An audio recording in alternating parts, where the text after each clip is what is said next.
The scream cut through the afternoon like glass shattering, sharp enough to stop the city in its tracks. On the sun-bleached steps of a crowded bus terminal, a little girl stood frozen, her small hands shaking as tears streaked down her dusty cheeks, while a man across the street collapsed to his knees, clutching a photograph so tightly it bent in half. If you're watching Broken Smill and you believe in hope, compassion, and second chances, take a moment right now to like, comment, share, and subscribe, because stories like this are the reason we keep believing. R.F. Cole had not planned to be anyone's hero that day. He was just a single dad surviving on routine and stubborn endurance, moving through life like a man carrying invisible weight. The morning sun reflected off shop windows as he pushed his old stroller through the terminal plaza, the empty seat a quiet reminder of what he'd lost. His son's toy train rattled inside his jacket pocket, a habit he couldn't break, a small comfort pressed close to his heart. RF's days were structured around work shifts, school drop-offs that no longer happened, and long walks designed to exhaust the ache that never left his chest. He had learned how to breathe without hope, how to exist without expecting anything good to find him. The lost child stood near a bench splashed with peeling blue paint, her backpack sliding off one shoulder as if even it wanted to escape the moment. She couldn't have been older than 6. Her shoes were mismatched, her hair tied into uneven braids that spoke of hurried mornings and a mother doing her best.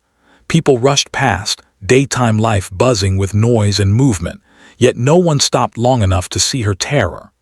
RF felt the familiar instinct to keep moving, to mind his own survival. Caring hurt. Getting involved reopened wounds, but something in the way her eyes searched the crowd mirrored the way his own heart had searched hospital corridors years ago. He approached slowly, the sunlight warming the concrete beneath his feet. The girl's fear radiated like heat, and when she finally noticed him, she shrank back, ready to run. RF lowered himself to her level, his movements careful, his expression gentle in a way he hadn't practiced in a long time. He remembered how his son used to look when thunderstorms rattled the windows, how reassurance didn't come from words but from presence.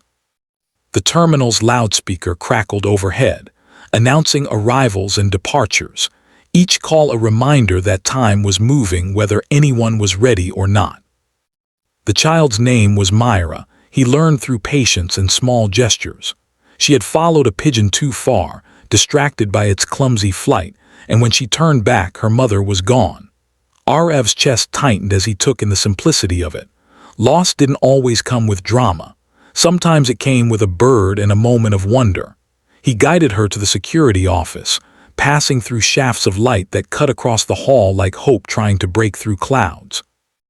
Along the way, he noticed how she clutched the strap of her backpack, the same way he used to grip his wedding ring before he sold it to pay bills. Hours stretched thin. The afternoon sun climbed higher, casting long shadows across tiled floors. Myra's tears came in waves, exhaustion making her small body sag. RF stayed. He bought her juice from a vending machine, sat beside her on a bench worn smooth by thousands of waiting souls, and kept watch like it mattered more than anything else. Each minute tested him. Every alarm bell inside his heart warned him not to attach, not to care too deeply. He had survived by building walls, by convincing himself that love was a liability he could no longer afford. When Myra's mother finally arrived, the reunion unfolded in a blur of relief and sobs, a human collision of gratitude and guilt under fluorescent lights. RF stepped back, suddenly unsure where he belonged. He watched from a distance as the woman held her daughter like air itself had almost been taken away. For a brief second, their eyes met. The mother's face carried exhaustion etched deep, but also a quiet strength. She thanked him with tears still clinging to her lashes, her gratitude heavy with sincerity. RF nodded, accepting it without knowing how to receive kindness anymore. He walked away as daylight softened into late afternoon, convinced the moment would dissolve like so many others. But life, unpredictable and relentless, wasn't finished with him. As he crossed the plaza, his phone vibrated with a call he almost ignored. The number was unfamiliar. He answered, expecting work, expecting obligation. Instead, the voice on the other end spoke his name with urgency. Myra's mother had collapsed moments after leaving, her body giving in to weeks of silent strain. She had asked for him. The hospital corridors smelled of antiseptic and sun-warmed air drifting through open windows. Arav's footsteps echoed as memories surged back, uninvited and sharp. He found her sitting upright on a bed near a window, daylight painting her pale face gold. Her name was Alara Finch, a freelance illustrator juggling deadlines and parenthood alone. The collapse, she explained through labored breaths, was dehydration and stress finally winning a battle she'd been fighting quietly. She had no family nearby, no one to call. When fear had closed in, the only person she could think of was the man who hadn't walked past her child. Days followed that blurred into something unexpected. Arav helped with school pickups while Alara recovered. He packed lunches with the precision of someone who needed order to survive. Myra began to smile again, her laughter filling spaces Arav didn't know were empty. Sunlight streamed through Alara's small apartment each morning, illuminating sketches taped to walls and a life built on resilience. Arav found himself lingering, noticing details, feeling the slow thaw of a heart long frozen. But healing was not a straight line. One afternoon, while walking Myra home beneath a sky washed clean by rain, Arav's composure cracked. The weight of his past rose up, memories of holding his wife's hand as machines went quiet, of promising his son a future he never got to give. He broke down on a park bench, shoulders shaking as daylight bore witness to a man unraveling. Myra placed her small hand over his, an echo of comfort he once gave and never expected to receive again. Alara saw him then, truly saw him, not as a savior but as someone just as broken, just as brave.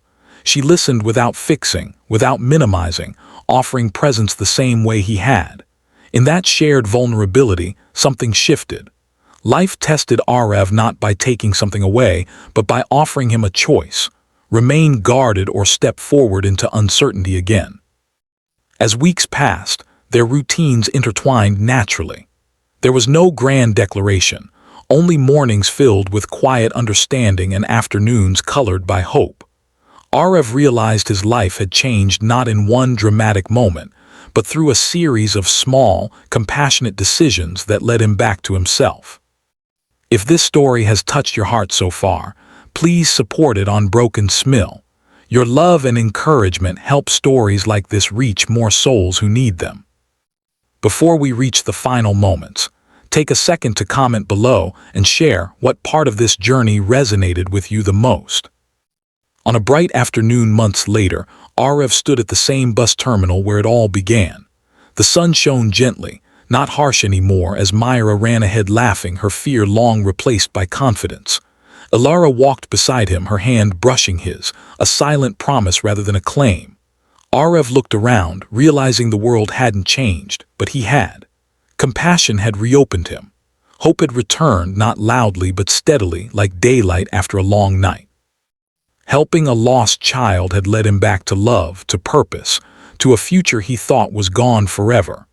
And as the city moved around them, indifferent yet alive, Arav understood that sometimes life breaks you just enough to let the light in, and when it does, everything changes.